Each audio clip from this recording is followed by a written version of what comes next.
diterima dan disepakatinya draft NA tersebut, tinggal Pemda dan TPAD Sumbar membawa dan menyampaikannya kepada pemerintah pusat untuk diterima dan disepakati, sehingga Pemda Provinsi Sumbar berubah menjadi Provinsi DIM, Daerah Istimewa Minangkabau. Inti yang diinginkan dengan perubahan Pemda Sumbar menjadi Pemda DIM ini adalah bahwa di samping DIM tetap merupakan bagian yang integral dari NKRI, di mana semua ketentuan perundangan yang berlaku di NKRI juga berlaku dan berfungsi di Provinsi DIM. Di DIM juga berlaku hal-hal khusus dan istimewa yang hanya berlaku di DIM.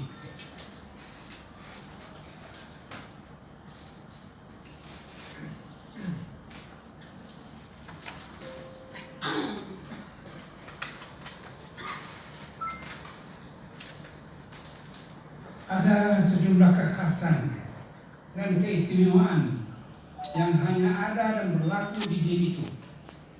Satu adalah bahwa adat dan syarat yang berlaku di DIM adalah adat yang berseni syarat dan syarat yang berseni kitabullah Al-Quranul Karim alias ABS SBK.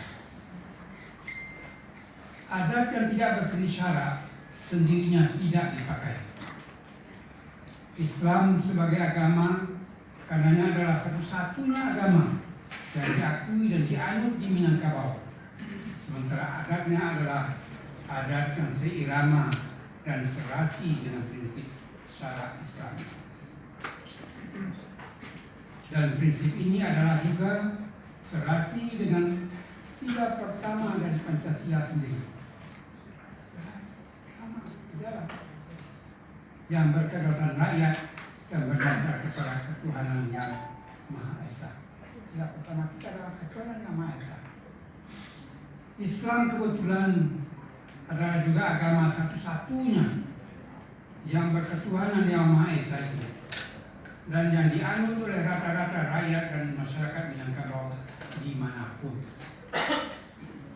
Dua, masyarakat Minang adalah masyarakat yang matrilineal, yang bergaris ke garis keturunan ibu dan bukan matriarkal. Kita harus bedakan itu antara matrilineal dengan matriarkal. Matriarkal, kekuasaan berada di tangan ibu.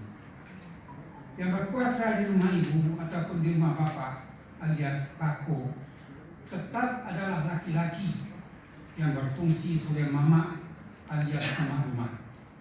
Karenanya yang jadi bini mama ataupun penghulu yang bergaldatu tetap adalah laki-laki. Namun semua harta kekayaan keluarga diserahkan pemanfaatannya kepada penjagaan rumah, kepada penjagaan muruah harga diri dari kaum ibu.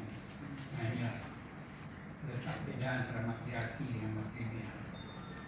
Tiga, untuk menjaga muruah dari kaum ibu itu, maka semua harta kecuali harta pribadi apapun bentuknya adalah harta bersama yang dikelolakan secara kolektif, kolegial dan korporatif. Harta pribadi yang diusahakan sendiri diatur menurut hukum faraid, sementara harta bersama diatur menurut hukum harta wilayah bersama yang haknya tidak pernah dibagi-bagi kecuali hanya pemanfaatannya boleh dibagi-bagi. Karenanya pemanfaatan harta wilayah bersama ada yang sifatnya kaum, suku dan negara. 4. Etnisitas warga selain dibagi secara matrilineal juga dibagi secara bersusun dan bertingkat dari Saparui, Sepu, Sasuku, Sakampuan, Sanagari, dan Seluha, Saulaya Minangkabau. 5. walau keluar wilayah Minangkabau, orang Minang suka mengasosiasikan dirinya dengan kerajaan Minangkabau yang berpusat di Pagaruyung, Batu Sangkar. Namun sistem kekuasaan yang efektif itu ada di Nagari, bukan di Pagaruyung ini. Ada di Nagari masing-masing yang oleh pengamat asing, sistem Nagari dan bernagari itu suka dianggap sebagai petit republik alias republik kecil. Karena hanya di Nagari itulah bersumbu dan berpusatnya sistem kekuasaan eksekutif, legislatif, dan sekaligus yudikatif yang sifatnya egaliter, demokratis, kolektif, kooperatif, dan sekaligus korporatif. Di Batu Sangkar, Pagaruyung tidak ada, tapi Nagari ada. Himpunan dari ketiga-tiganya, legislatif, eksekutif, dan yudikatif.